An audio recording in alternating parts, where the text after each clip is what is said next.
MCAT 2017 Cram, Critical Analysis and Reasoning Skills, Flashcard Set 7.3, Disaster Risk Knowledge in Nepal. The question that follows the reading of this passage is a reasoning beyond the text question that will require you to demonstrate how to extrapolate the ideas discussed in the passage to a new situation in the answer choices after the question stem, okay? So in addition, you'll also have to demonstrate that you have an understanding of the assumptions underlying the article, okay?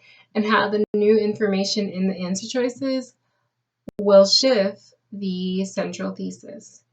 Or for the wrong answers, it won't shift the central thesis, okay? All right, so good luck and happy reading.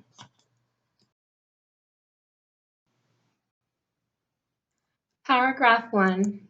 Disaster risk is expressed in terms of potential loss of lives, deterioration of health status and livelihoods, and potential damage to assets and service due to the impact of existing natural hazards. Disaster risk reduction is a systematic approach to identifying, assessing, and reducing disaster risk, and it helps minimize the vulnerability of a society or community. It also prevents or mitigates the adverse effects of natural disasters,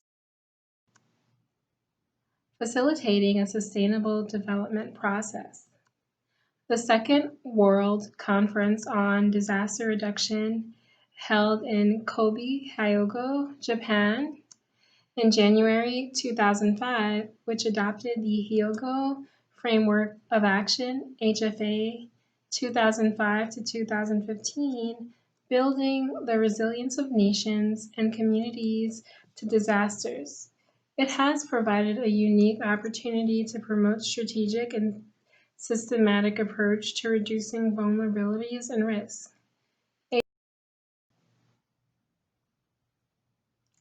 HFA states that all countries must use knowledge, innovation, and education to build a culture of safety and resilience at all levels.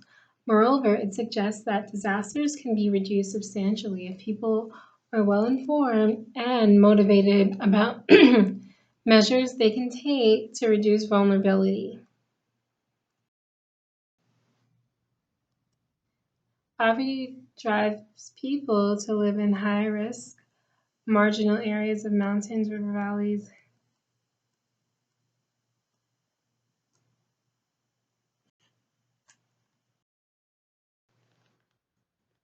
of disasters in underdeveloped or developing countries. DRR is particularly important for sustaining the attainment of all developmental goals since it provides a safety net for the hard-earned development gains of a developing country. In Nepal, it is a great challenge to protect infrastructure and public and individual properties from frequent landslide, flood, and earthquake disasters. Each year, hundreds of people are killed and a large amount of public and private properties are destroyed in landslide, flood, fire, and avalanche disasters. Each large-scale disaster sets the country back several years in terms of the development efforts. When scarce resources such as time, energy, expertise, and funding are suddenly diverted in relief and recovery work, the overall developmental activities are delayed significantly. Paragraph 3. The disaster statistics in Nepal always motivate and justify the urgent need of DRR works in Nepal. Therefore, Nepal has also adopted HFA, and so far the government of Nepal has formally adopted policies guided by DRR and implemented the DRR in its various development as well as education programs. In Nepal, the World Disaster Reduction Campaign of 2006-2007 was initiated, and many programs such as school curricula for disaster risk education, community-based disaster management at the village level, disaster mitigation plans at the district level, etc., have been implemented. Similarly, raising awareness within school communities is a well-implemented program in the schools of Nepal.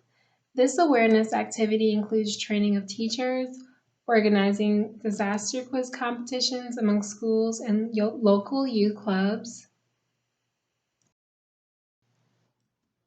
school contests on disaster risk knowledge, campaigning for disaster safety in communities, and turning school students into catalysts and initiators in many more community-based disaster awareness activities. Which of the following would most strengthen the author's argument that DRR is justified in Nepal? A.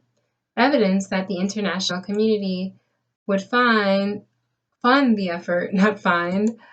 B. Examples of the type of programs that would be implemented. C. Alternate points of view on alternative strategies. Or D. Data showing the effectiveness of such programs elsewhere. Definitely press pause if you need to. And I recommend opening up a second window so that you can view the reading of the passage to find the support for selecting the correct answer choice. All right? I'll give you a moment to think.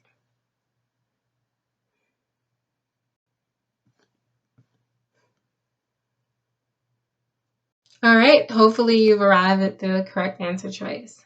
If not, let's see how to go about solving this.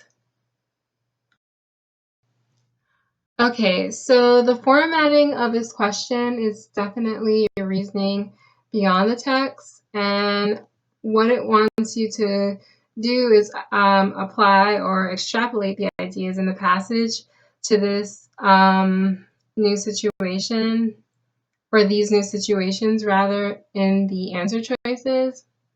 Thus, it's important to understand the assumptions underlying the article, okay, and how the new information in the answer choices will shift the central thesis, all right?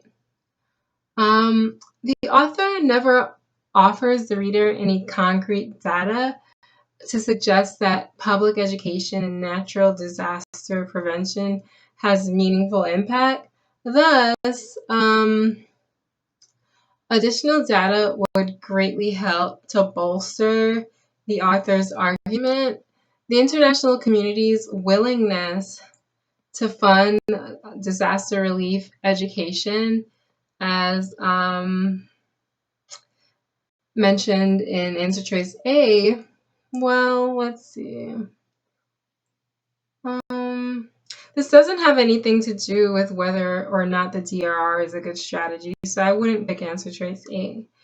And the author already gives the reader examples of types of programs implemented in paragraph 3.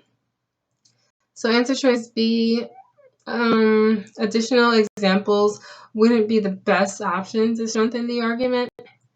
And as for answer choice C, alternative points of view may put DRRs into context, but these points of view would not necessarily strengthen the author's argument. So it kind of has nothing to do with the question.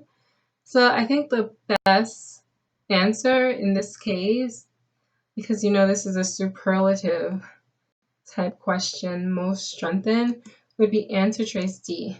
Data showing the effectiveness of such programs elsewhere. All right? Okay.